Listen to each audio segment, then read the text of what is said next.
transform the labor market to deal with perhaps the discriminatory patterns, and there have been laws, there have been policies to address that.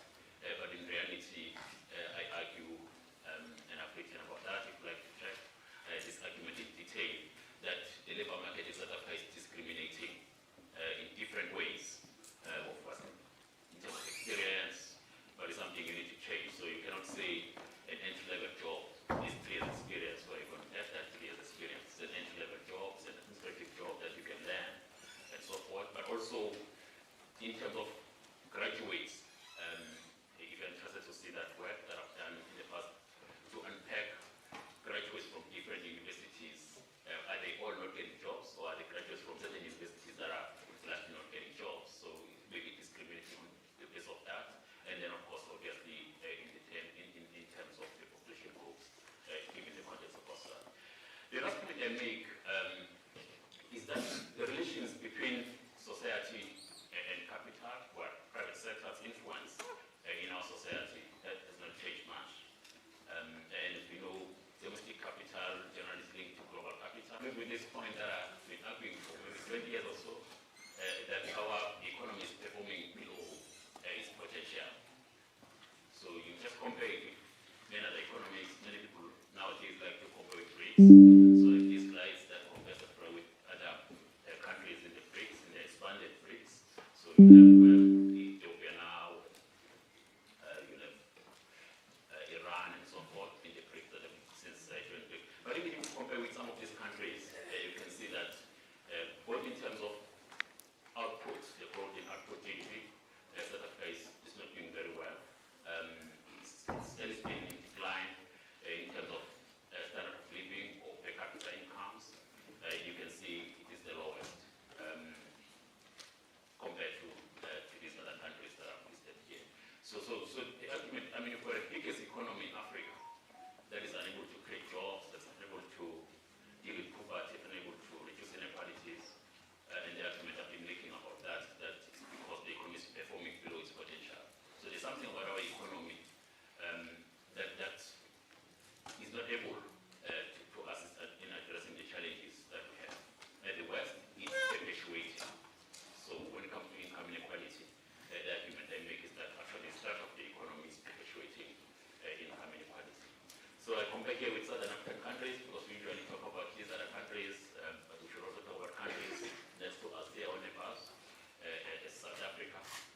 And many of these numbers are in a forthcoming book that we've done, implementing social policy in Southern Africa.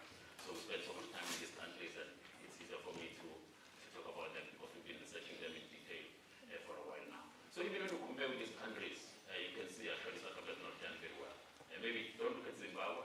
As you can see, the data moves up and down a lot, but we know it's because of the challenges that have been going on in that country. So you can see sometimes, Zimbabwe's growth is so low, then it shoots right up, and that's what happens. That is the artifact when you're coming from a low base, you grow so much and then decline and so forth, which has been happening.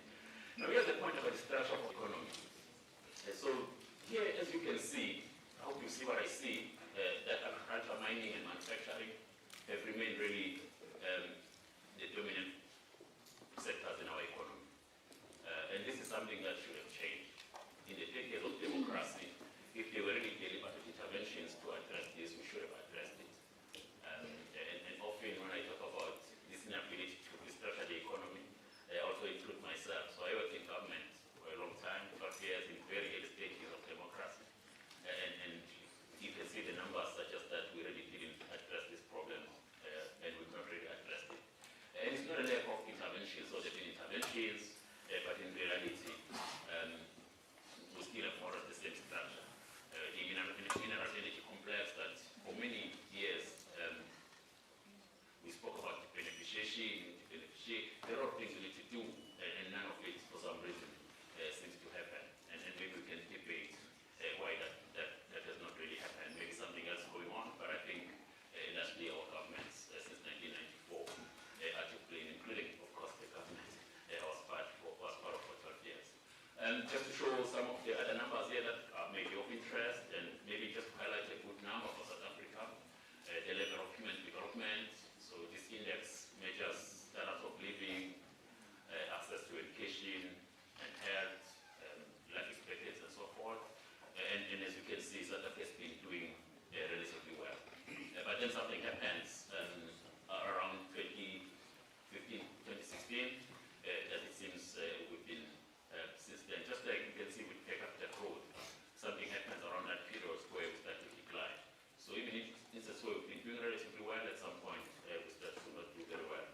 questions about why is that. My argument that this is linked to the economy. So the reason legitimate development standards may be declining in our context is because our economy has also been in decline. And you can see if you were to put these numbers, different graphs together, that they may be showing the same. So if you get GDP per capita, which is a measure of standard of living, has been in decline. The economy itself has been performing worse than before, from about 2016 or so. Some of it, of course, is external to South Africa. So we have to acknowledge that. The global economic recession, COVID-19, and so forth. But if you look at other economies, they've been able to bounce back. So from those, economies called those shocks, So what happened with the global economic recession, if you look at Ethiopia and others that was showing this point, I said it is the economic advisor cancer. Prof. Jonas Kamiya, she also serves in the same council. We have these debates about what's going on in the economy. And some people, of course, don't agree with that. Other people argue that the issue is really implementation. There's something that government just doesn't able, it's not able to get things done. It's not a question of ideas or policy. But I've been arguing that we actually don't have an economic policy. I argue that a lot of time we really have a great economic policy. Obviously, many disagree with it. It was neoliberal and so forth. But it was able to stabilize the economy. But since then, we've not been really able to take the economy forward. So, and I don't think you can actually take the economy forward without an economic policy. So you can have many ideas about what to do with the economy, but without an economic policy, you can't do that. We've written an economic policy for South Africa, by the way, with some of my students. So we have a book that came out last year, if you're interested, South African Economy, Trials and Possibilities, where we try to write out this economic policy for the country. And I wonder how it's being received out there. But we've done this work and the economy in a lot more detail in a book and came up with suggestions about how should the economic policy look like for South Africa. I've digressed. So the numbers we all know are doing very well with social protection. These are the grants and many other interventions that Africa puts in place to protect the most vulnerable. And I think it's something that's worth acknowledging. So we may have all this problem in the economy, but at the same time, the country is doing its best it can to protect the most vulnerable. It would be great if, of course, people were getting more jobs, but I think it's still good that there are these interventions. Now, coming to income inequality, just to compare these countries, and here using two measures, and I'm not going to go into a lot of detail about how these are calculated. You see, maybe, you can even find some of these things in Google, but if you look up in my website, where I'm going into a lot of detail in some of the things I've written, some pieces just dealing with inequality, where I've explained in a lot more detail pros and cons of some of these measures. So that's a big issue, right? So the big debate about whether we're measuring inequality correctly. And so for me to give you that challenge is that to use all the measures that exist, it takes longer. But if they tell you the same trend, then it means something, there's some element of truth in what they may be telling you. So you can see an interesting issue here relates to, this issue that South Africa is the most unequal country in the world, according to these numbers, not. So if you look at the Gini coefficient, the most used, Namibia turns out to be, if you look at the Atkinson, which is another widely used method, Zambia turns out to be the most, and at least when you think about these countries. And then a very interesting number, which implies that actually inequality has been reducing in South Africa. So I found this very interesting when I was doing research for this presentation today, that actually, according to the UNDP, the inequality has been reducing, at least as measured by Atkinson Index. And I think it's something worth acknowledging, but in other countries it seems to be increasing. The issue, I suppose, is that it has not decreased fast enough. Now, I've used this data, so I think there's new data now that has come out last year, the household survey, sort of 10,000 households, and there was debate about the state data, but that's the best we have, and it's an official third-party agency of the country, so we use that. It has a lot of useful information, without going into all those details. And then looking at what I'd previously done,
the numbers for 2024.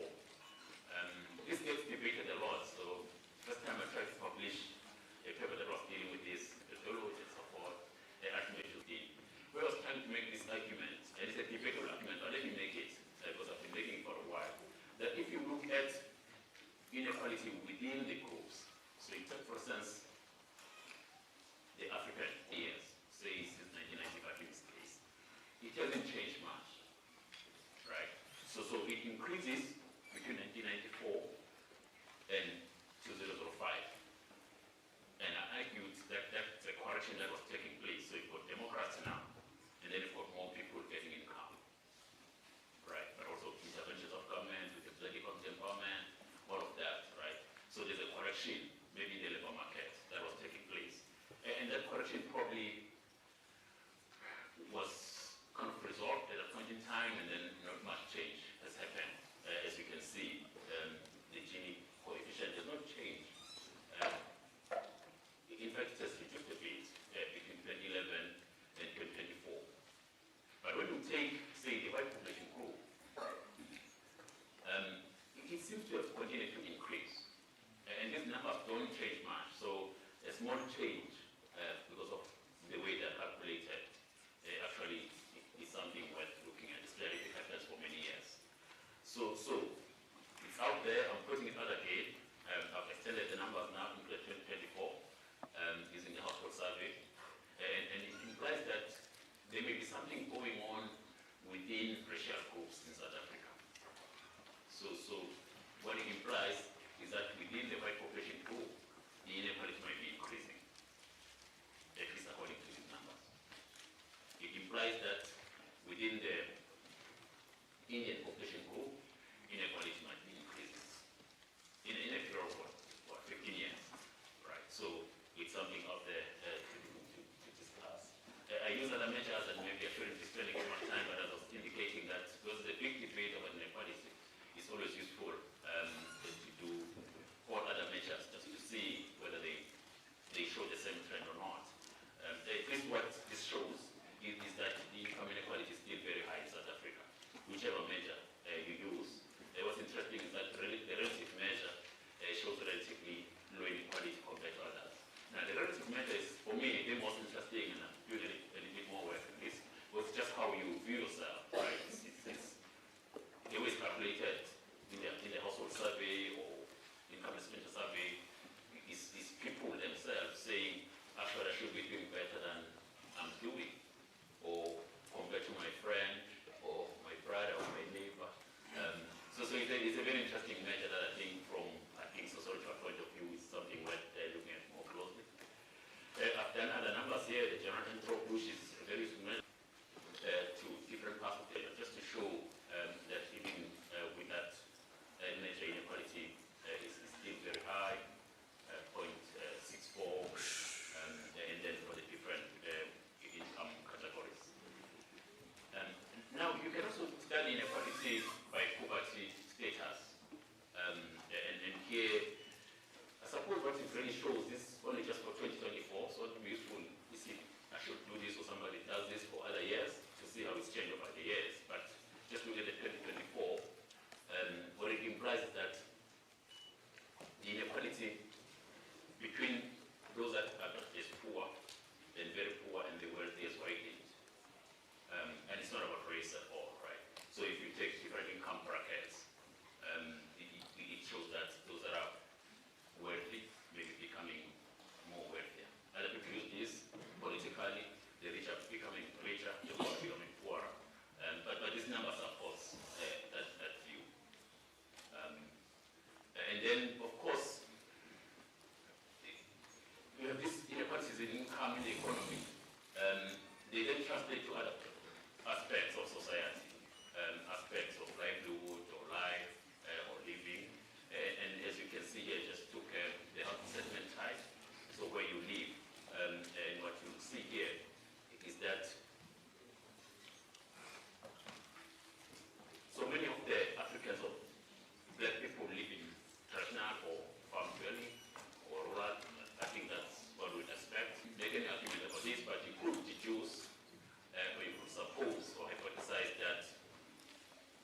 high in South Africa. And then the argument that these numbers suggest that it's linked to race and the class structure, because the white households are at the upper bound of income distribution, and then Africans at the lower bound. And that's something I think worth giving attention to.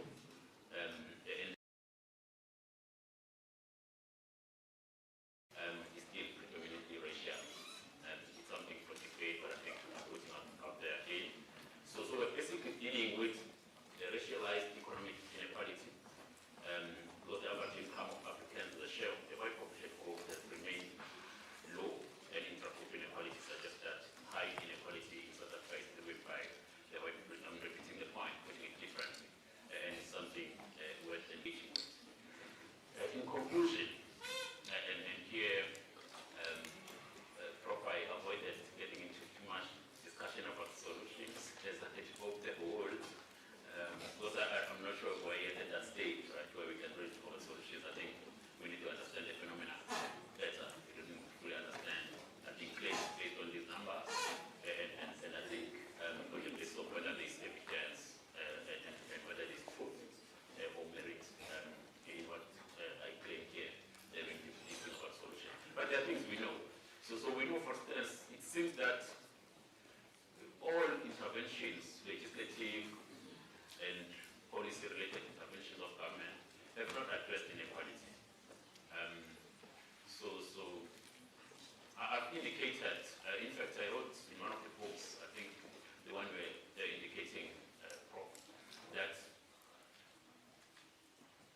we did it in the early years of democracy, paying attention to inequality in society. So we had all these interventions about dealing with poverty, interventions to deal with the economy. I think we spent too much time on getting the economy right.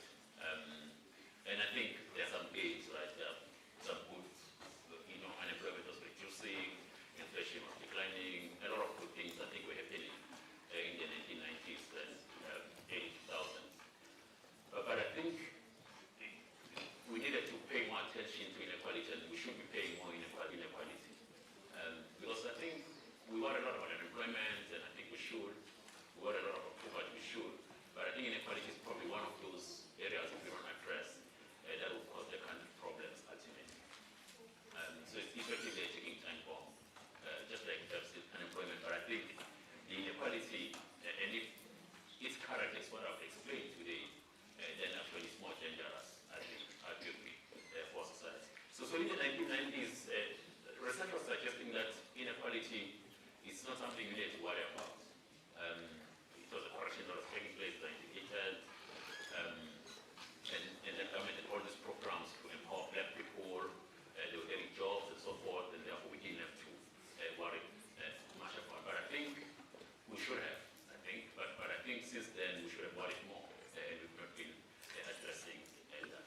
So we need an economic policy, I've been saying, without going to a lot of detail, but I also highlight this issue around social policy. Prof. Fiona is going to talk a bit about this, I see, when she comes on this stage. But social policy really, in my view, would be more impactful in addressing many of our challenges. So that people can't get the economy to grow because the economy depends on so many other things, and it takes a long time to transform the economy. But with social policy, you can intervene directly. The challenge now in South Africa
we'll keep this session of this part of the session to questions only, please.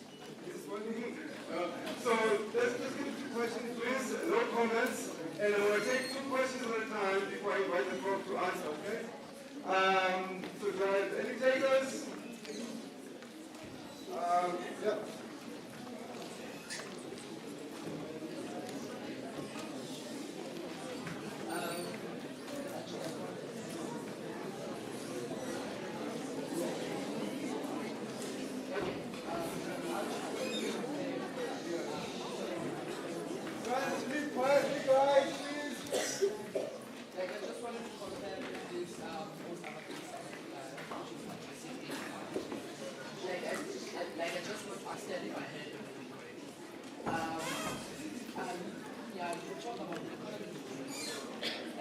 Quietly, please.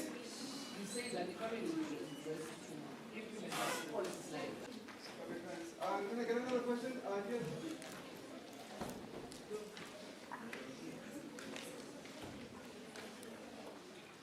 Hi, thank you very much. All of those numbers. So I've seen an argument that says that basically South Africa has a very redistributive tax system and a very redistributive social protection system.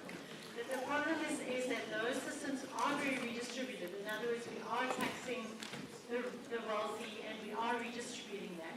The problem is that the pre-tax, pre-grant inequalities are growing.